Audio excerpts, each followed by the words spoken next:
오늘 말씀의 제목은 새롭게 시작할 수 있는 힘, 새롭게 시작할 수 있는 방법, 이런 제목으로 말씀을 전하도록 하겠습니다. 2025년 현재 우리나라의 상황을 한 단어로 표현하자면 절망이라고 할 수 있습니다. 이 절망이라는 단어가 적절할 것 같습니다. 절망이라는 말을 사전에서 찾아보면 이렇게 되어 있습니다. 희망이 없어져 체념하고 포기함. 희망이 없어져 체념하고 포기함. 희망이 없기 때문에 사람들이 절망한다라는 거죠. 그러면 여러분, 희망은 무엇인가? 희망은 사전을 찾아보면 앞일에 대하여 좋은 결과를 기대함입니다. 앞일에 대하여 좋은 결과를 기대할 만한 어떤 것도 없어요. 그러니까 희망이 사라져 절망할 뿐입니다. 사실 신앙의 눈으로 보면 절망은 전형적인 불신앙적인 태도입니다. 우리가 결국 절망하는 것은 환경과 상황이 어렵기 때문에 절망하는 것입니다. 하지만 신앙이라는 것은 외적의 환경의 어려움과 절망의 상황이지만, 신앙은 우리의 내적인 상태의 모습을 반영합니다. 사람이 외적으로 절망할지라도, 외적인 환경이 어려울지라도 하나님을 의지하고 또 하나님이 은혜 주실 거라는 것에 대한 소망이 있다면, 내 마음에 그 하나님을 두고 있다면 결코 절망에 빠지지 않을 것입니다. 여러분, 희망이 없고 절망할 때 할 수 있어, 우리는 잘 될 거야 라고 하는 그런 가르침을 전하는 긍정의 힘이나 긍정적인 사고는 결코 우리에게 도움이 되지 않습니다. 결론적으로 내적인 소망, 내적인 변화, 그리고 우리의 삶의 외적인 궁극적인 변화는 하나님의 개입하심으로만 가능합니다. 이 하나님의 개입하심이 우리의 상황을 극복하고 절망을 소망으로 바꾸고 환경의 변화를 만들어낼 줄로 믿습니다. 여러분, 환경의 어려움으로 굳이 말하자면 지금 본문의 에스겔이라고 하는 사람, 이스라엘 백성들의 상황만큼 절망적인 상황은 없습니다. 이스라엘 민족은 하나님께서 특별히 선택한 선민입니다. 그리고 하나님이 특별히 사랑한 민족입니다. 그런 이들이 지금 나라를 잃어버리고요, 바벨론이라고 하는 나라의 포로로 잡혀가는 끔찍한 시간을 보내고 있습니다. 그리고 이스라엘의 현재 상황을 보면 하나님의 임재의 상징이며 하나님을 만났던 성전은 파괴되었고, 유다의 마지막 왕이었던 시드기야마저 두 눈이 뽑힌 상태로 바벨론에 지금 포로로 잡혀온 상태입니다. 그리고 하나님의 선민이라고 하는 이 신분도 지금 바벨론의 노예, 포로로 잡혀있는 이 상황에서는 어떤 도움도 되지 않습니다. 사랑하는 성도 여러분, 인생을 살다 보면 이와 같은 절망적인 상황을 우리의 삶 속에서 경험하게 됩니다. 혹시 우리 성도님들 가운데 낙심과 절망의 상황이 있다면 아마 오늘 말씀이 여러분을 새롭게 시작할 수 있는 힘의 근거가 될 것입니다. 그리고 혹시 우리 성도님들 가운데 나는 그 정도는 아니지만 오늘 말씀이 여러분에게 위익이 될 수 있는 이유가 또 하나 있습니다. 주변에 알고 있는 사람들 가운데 또 가족 가운데 인생의 절망과 낙심과 희망 없이 살아가는 그들에게 오늘 말씀의 방법이 그들을 돕고 그들을 섬기며 하나님 앞에 나올 수 있도록 만드는 중요한 기회가 될 줄로 믿습니다. 그렇다면 절망을 극복하고 새롭게 시작할 수 있는 그 힘, 그 방법 무엇일까요? 오늘 본문을 통해서 세 가지로 여러분들께 정리해서 말씀드립니다. 첫째로, 하나님의 말씀이 특별히 임해야 합니다. 한번 따라해 볼까요? 하나님의 말씀이 특별히 임해야 된다. 오늘 본문 1절부터 3절 말씀 우리 쭉 한번 읽겠습니다. 시작.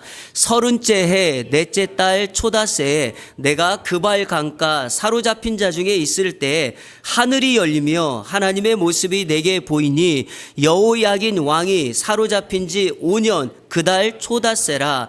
갈대아 땅 그발 강가에서 여호와의 말씀이 부시 아들 제사장 나 에스겔에게 특별히 임하고 여호와의 권능이 내 위에 있으니라. 아멘. 자, 내용을 좀 정리해 드리겠습니다. 1절에 30째 그랬죠. 이것은 에스겔의 나이를 지금 말하는 거예요. 에스겔이 30살이 되었을 때 그 에스겔이 이스라엘 백성들과 함께 바벨론의 포로로 사로잡힌 자 중에 함께 있었다라고 말합니다.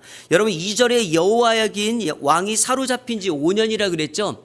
이스라엘의 역사를 보면 남쪽 유다 20명의 왕, 북쪽에 19명의 왕이 있었지만 북쪽은 선한 왕이 한 명도 없었으니까, 그리고 이스라엘의 역사를 이어가는 나라가 아니니까 그 북쪽 이스라엘은 제쳐주고 남쪽에 20명의 왕이 있었는데 19번째 왕이 여호야긴입니다. 이 여호야긴 때 바벨론의 나라가 망하여 포로로 잡혀갔고 20번째 이 시드기야는 여호야긴의 삼촌인데 바벨론 왕이 세운 왕이니까 허수아비 왕이겠죠. 그러니까 여호야긴 왕이 사로잡힌 지 5년이라는 것은 포로로 잡혀온 지 지금 몇 년이 지났어요?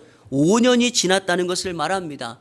바로 그때 3절에 에스겔을 부시의 아들 제사장으로 소개하며 에스겔의 현재 상황을 말합니다. 성도 여러분, 제사장의 가문이 하나님의 특별히 구별된 그 사람이, 영적 지도자가 돼야 될 그 사람이 백성들과 똑같은 모습으로 바벨론의 포로로 잡혀가서 절망과 어떤 희망도 없는 그런 실패 인생을 살아가고 있을 그때에, 그리고 또 에스겔이라고 하는 이름이 하나님은 강하시다 이런 이름인데 이름과는 전혀 상관없는 삶을 살고 있는 그때, 절망의 때 하나님이 그들에게 임합니다. 사랑하는 성도 여러분, 인생의 중요한 포인트가 바로 여기에 있습니다. 우리는 모두 다 낙심하고 절망의 시간을 보낼 거지만 그때 오늘 1절 말씀처럼 하늘이 열리며 하늘의 환상을 볼 수 있고 그 은혜를 경험할 수만 있다면 반드시 그 인생 새롭게 시작하고 변화될 줄로 믿습니다. 여러분, 그럴 때, 그러니까 낙심될 때 자꾸만 우리는 땅을 보고 옆을 보는 것이 아니에요. 하늘의 하나님, 우리에게 말씀하실 그 하나님, 위에 계신 하나님께 우리의 시선을 고정해야 합니다. 그래서 오늘 이 에스겔에게 3절에 보니까 하나님께서 특별히 말씀을 주시는데 제가 이 3절을 강조하고 싶습니다. 다시 한번 3절 읽겠습니다. 3절 시작.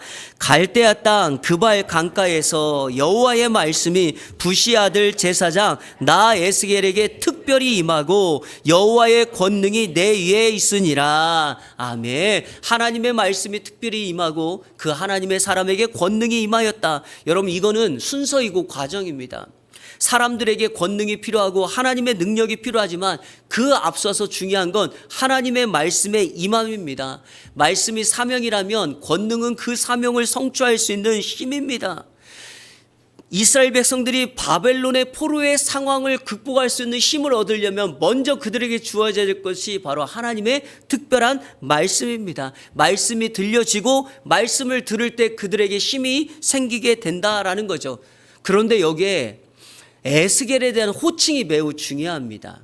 에스겔을 부시의 아들 제사장이라고 말하지 않습니까? 여러분, 이스라엘이 왜 망하였습니까? 이스라엘이 왜 바벨론의 포로로 잡혀갔습니까? 원인이 하나님의 말씀을 듣지 않고 각각 자기 소견에 옳은 대로 행하여 지금 하나님과는 멀리 떨어진 인생, 그 결과를 맞닥뜨린 것 아닙니까? 예레미야 2장 13절은 그 결과를 이렇게 소개합니다. 그 원인을 이렇게 소개합니다. 같이 한번 읽겠습니다. 시작. 내 백성이 두 가지 악을 행하였나니 곧 그들이 생수에 그런데는 나를 버린 것과 스스로 웅덩이를 판 것인데 그것은 그 물을 가두지 못할 터진 웅덩이들이니라. 아멘. 생수의 근원 대신 하나님을 버렸어요. 그리고 하나님을 버리고 스스로 웅덩이를 파요. 그런데 여러분, 이 뜻이 무엇입니까? 내 유익, 내가 하고 싶은 거, 내가 원하는 것, 그 일들을 하고 살았다는 것 아니겠습니까? 여러분, 이렇게 살아서는 진정한 회복, 진정한 삶의 힘이 나타나지 않습니다. 바로 그때 다시금 하나님의 말씀을 듣고 하나님의 말씀을 마음판에 새기며 생수의 근원 되신 하나님과의 관계를 회복하고 그리고 그 하나님이 우리를 형통케 하실 수 있음을 고백하며 나가는 거죠. 여러분, 이 말씀은 구약에 박제된 말씀이 아닙니다. 오늘 우리가 살고 있는 지금 이 시대에도 동일하게 이 동일한 말씀을 붙들고 나아간다면 지금 이 시대, 지금 이 시간에 여전히 하나님은 우리를 회복시키실 것이며 우리를 형통케 하여 주실 줄로 믿습니다. 여호와의 권능이 필요하신 분들 꼭 기억하십시오. 이 여호와의 권능이라는 말을 원문 사전에 보면 야드라고 되어 있는데 이 야드가 손이에요. 그러니까 여호와의 손이 에스겔에게 임하였다라는 거죠. 저희가 지금 수요일마다 사무엘상 말씀을 공부하고 있는데 지난주 수요일에 사무엘상 7장 말씀, 에베네셀 말씀 살펴보았는데 그때 사무엘상 7장 13절에 이런 말씀이 있었죠. 제가 한번 읽어볼게요. 이에 블레셋 사람들이 굴복하여 다시는 이스라엘 지역 안에 들어오지 못하였으며 여호와의 손이 사무엘에 사는 날 동안에 블레셋 사람을 막으시매. 여호와의 손이 바로 뭡니까? 권능입니다. 여호와의 권능이, 여호와의 손이 사무엘에 사는 날 동안에 그 적대 애국 블레셋을 막았더니 어떤 역사가 일어납니까? 이스라엘의 평화가 임하였다. 이 시간 사랑하는 우리 예언의 성도님들을 축복합니다. 여호와의 권능, 여호와의 손이 여러분의 인생과 가정에 펼쳐져서 여러분의 가정을 덮어서 위험을 막고 하나님의 은혜가 임하는 물줄기가 연결되는 은혜의 통로가 되는 은혜의 역사가 있기를 주님의 이름으로 축원합니다. 여러분, 이 에스겔서 37장을 보면 동일한 원리가 나와요. 우리가 잘 알고 있는 마른 뼈 환상 기억하시죠? 뼈들이 이곳저곳 널브러져 있는 그때, 그러니까 어떤 희망도 보이지 않는 그때 하나님께서 에스겔에게 이렇게 말합니다. 말씀을 대언하여 명령하라. 말씀을 대언하여 명령했더니 놀라운 일이 뼈들이 각기 맞춰지기 시작하여 여호와의 큰 군대가 되었다 그랬죠. 그것을 에스겔 37장 4절에 이렇게 말합니다. 우리 같이 한번 읽겠습니다. 시작. 또 내게 이르시되 너는 이 모든 뼈들에게 대언하여 이르기를 너희 마른 뼈들아 여호와의 말씀을 들을지어다. 아멘. 말씀이 생명입니다. 말씀이 능력입니다. 말씀이 임할 때 사람이 살아나게 될 줄로 믿습니다. 여러분, 능력과 관련되어서 한 가지 드리고 싶은 말씀이 있어요. 과거와는 다르게 현재 우리 한국교회는 그리고 성도들에게 점점점 능력이 사라지고 있습니다. 21세기를 시작하기 전 20세기에 우리 한국교회는 그때까지만 해도 참 능력이 많았어요. 사회를 변화시키고 많은 공동체를 돕고 섬겼습니다. 질병에 걸린 분들 약을 먹으면서 하나님 앞에 간절히 기도했을 때 병고침의 역사도 일어났습니다. 물론 지금도 그런 역사는 일어납니다. 사랑을 실천하는 일에 어느 기관보다도 우리 기독교 교회가 앞섰습니다. 연약한 사람들을 돕고 섬기는 일에 교회가 최전방에 서 있었습니다. 그런데 지금은 그 능력이 다 사라지고 말았습니다. 하나님은 동일한데 왜 이런 일들이 벌어졌을까요? 신앙이 약해지는 원인은 딱 하나예요. 너무나 삶이 윤택해졌어요. 성도들이 지금의 삶의 모습에 만족하며 살아갑니다. 더 이상 갈급함이 없습니다. 나는 이 정도면 됐어. 신앙의 성장 필요 없어. 이 정도 있다가 여기에 만족하며 살다가 천국 가면 될 것 같아 라고 말합니다. 사랑하는 여러분, 그러나 그건 큰 오산입니다. 지금의 삶에 만족하다면 천국의 삶을 여러분들은 하나도 경험하지 못한 거예요. 천국은 정말 좋아요. 천국은 정말 우리가 상상할 수 없을 정도의 은혜가 있어요. 그러니까 세상에서 우리가 누리는 만족을 성도들은 거부하고 거절해야 됩니다. 그리고 이 땅에 정말 하나님의 능력과 하나님의 나라를 보이기를 원한다면 여러분 이 말씀 꼭 기억하십시오. 고린도전서 4장 20절. 이 말씀 짧으니까 암송하십시오. 같이 한번 읽어볼까요? 시작.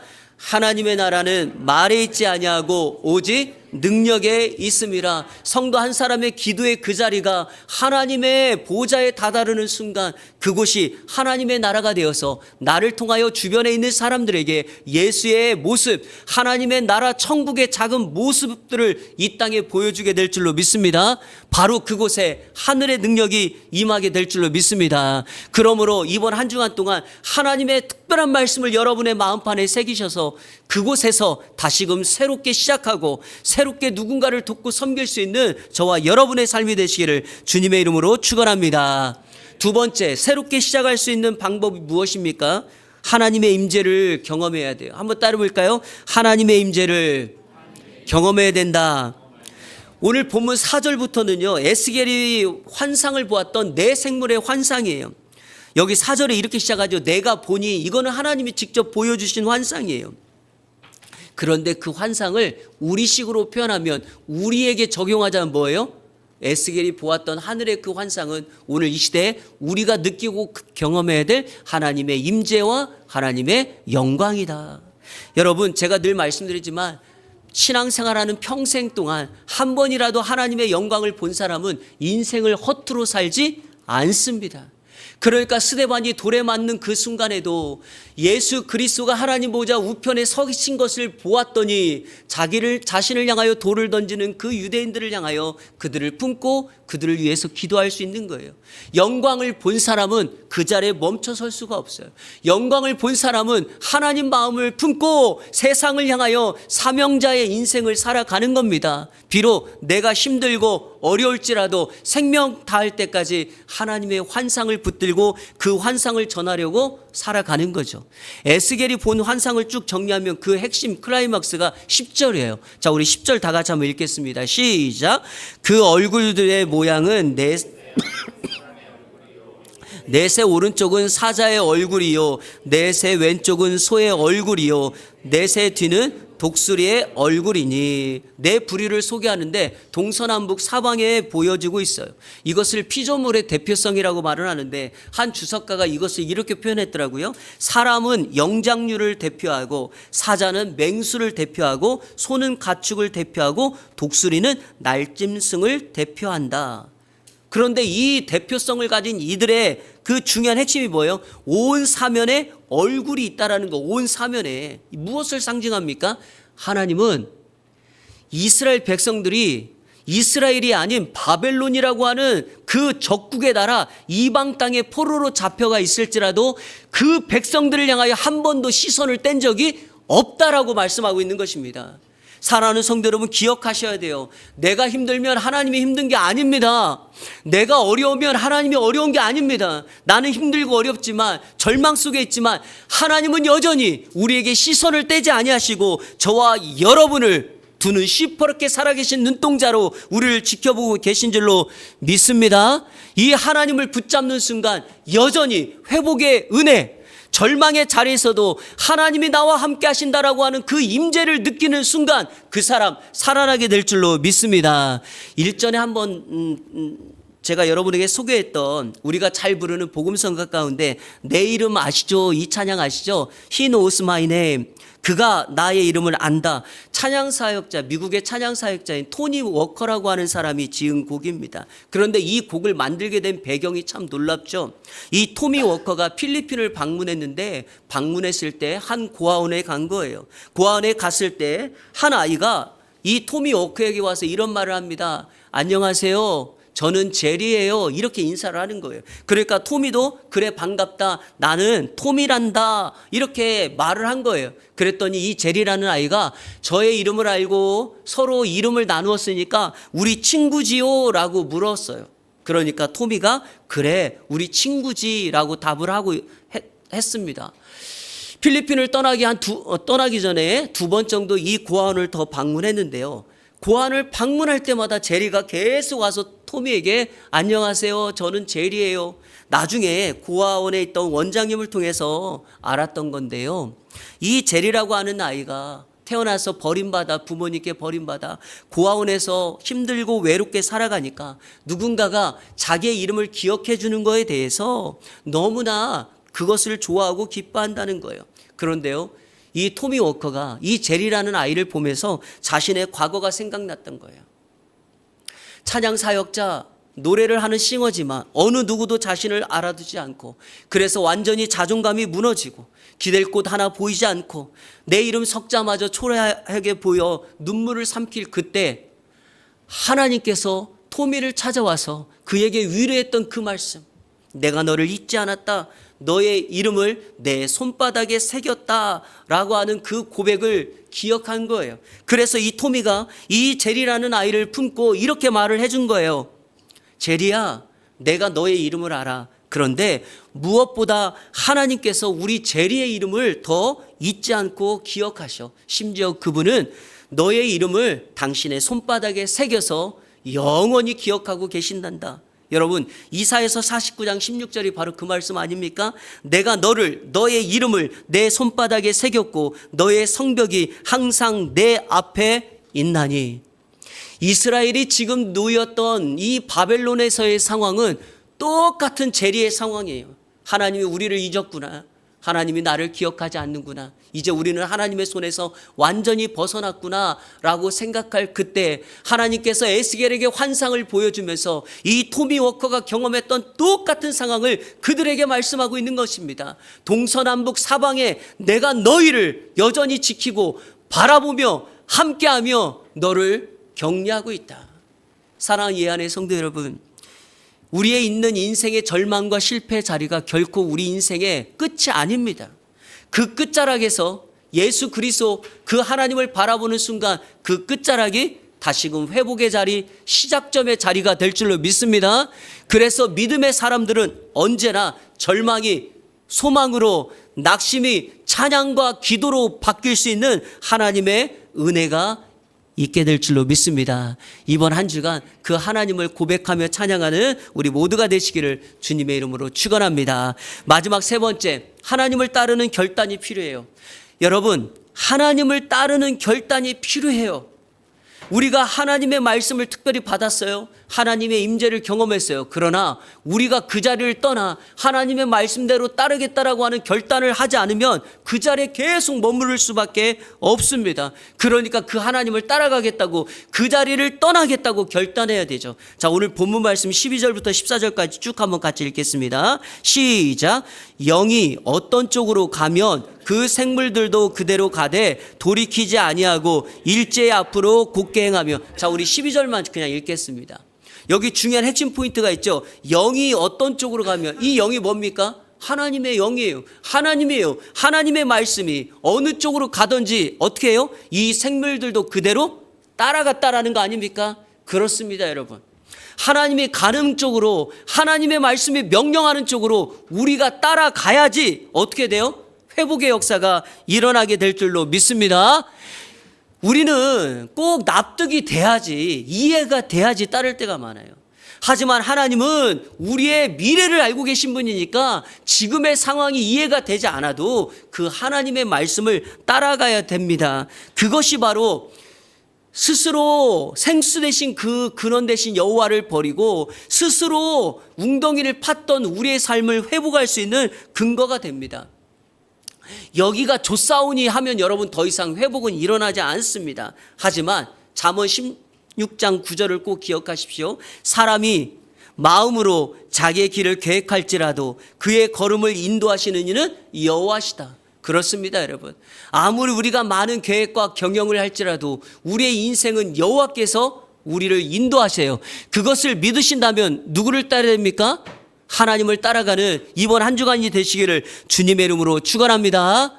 말씀을 정리하면서 마지막으로 인생의 깊은 절망을 경험했던 두 여인의 선택의 모습을 여러분에게 소개하도록 하겠습니다. 우리가 과거에 룻기 강의하면서 살펴보았던 거기에 등장하는 나오미의 두 며느리 오르바와 룻입니다. 여러분, 남편들이 다 죽고 모압에서 나오미가 고향 베들레헴으로 돌아오려고 결정했을 때 두 며느리 오르바와 룻이 어머니를 따라가기로 결정합니다. 하지만 이 나오미는 자신에게 주어진 것 아무것도 없었기 때문에 모압의 두 며느리 집으로 가라고 돌려보냅니다. 그때 오르바라고 하는 한 며느리는 자신의 절망의 늪에서 이 절망을 소망으로 바꿀 수 없다는 생각이 들어서 자신의 고향 모압의 신으로 돌아갑니다. 성경은 이 여인에게 주목하지 않습니다. 이 여인은 절망의 현실을 자신의 방법으로 해결하기 위하여 고향으로 돌아갔던 실패한 인생의 전형으로 보여줍니다. 그런데 룻은 다릅니다. 룻은 절망의 순간에도 어머니를 끝까지 쫓았습니다. 어머니를 쫓았다라기보다는 어머니를 통해서 배우고 배웠던 하나님을 끝까지 쫓고 그 하나님의 임재를 경험합니다. 그리고 그 하나님의 말씀을 붙잡습니다. 마치 하나님께서 룻이라는 여인을 자신의 손바닥에 새긴 것과 같은 은혜를 그가 경험합니다. 베들레헴에 이 룻이 어머니와 도착했을 때 이삭 죽기하러 한 밭에 갑니다. 그 밭의 주인이 보아스였죠. 웬만하면 주인은 밭에 오지 않습니다. 그런데 갑자기 이 보아스가 밭에 방문합니다. 그리고 그 밭에서 우연히 룻을 보게 됩니다. 성경은 우연히라고 표현합니다. 하지만 하나님께서는 룻이라고 하는 여인의 끝까지 그 하나님의 말씀을 붙들고 하나님을 경험하고 그 하나님을 따라갔던 그 인생을 마치 자신의 손바닥에 루시라고 썼던 그 이름을 날마다 볶는 것처럼 그 여인을 위한 특별한 섭리와 계획을 가지고 계셨죠. 우연을 필연으로 바꾸시는 하나님의 역사입니다. 그러자 이 보아스가 룻과 나오미의 인생을 회복하는 기업 물을 자가 되어서 어떻게 합니까? 룻을 통하여 가정 안식처를 이루게 하고, 나아가 이 룻을 통하여 이스라엘 민족의 가장 위대했던 다윗 왕이 나게 하고, 나아가 예수 그리스도 우리의 메시아, 그분의 조상이 되는 하나님의 은혜를 경험케 합니다. 어떤 소망도 없던 이방 여인 룻이 하나님을 끝까지 따랐을 때 우리 하나님이 주시는 은혜입니다. 사랑하는 여러분, 우리는 살다가 절망할 수 있고 낙심할 수 있습니다. 하지만 새롭게 일어설 수 있는 힘이 있습니다. 나에게는 없지만 눈을 들어 하늘을 바라보십시오.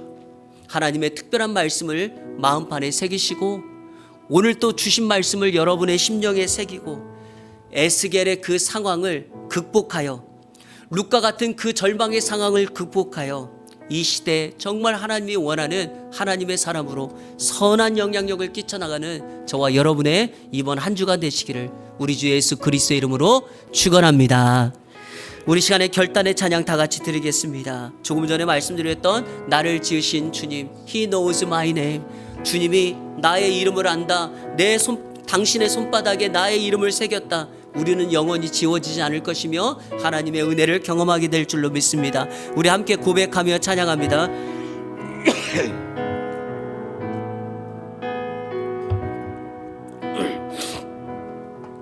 나를 지으신 주님, 나를 지으신 주님, 내 안에 계셔.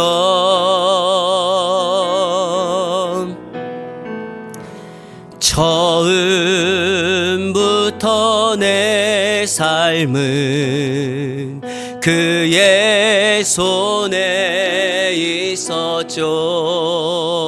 내 이름 아시죠?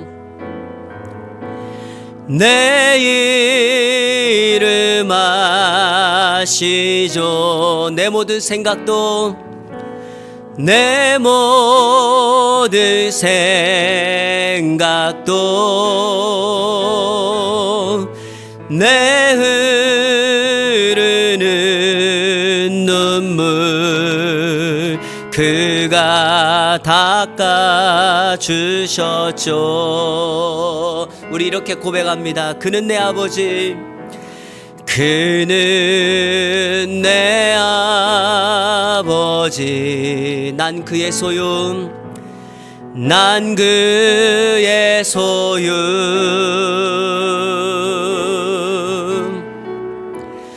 내가 어딜 가든지 여러분 꼭 기억하십시오. 날 떠나지 않죠. 아멘. 내 이름 아시죠? 내 이름 아시죠? 내 모든 생각도 아바라 부를 때, 아바라 부를 때 그가 들으시죠. 성도 여러분, 하나님은 어떤 분인지 아십니까? 하나님은 너를 만드신 분입니다. 하나님은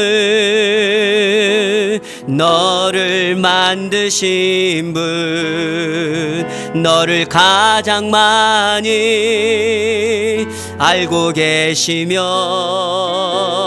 하나님은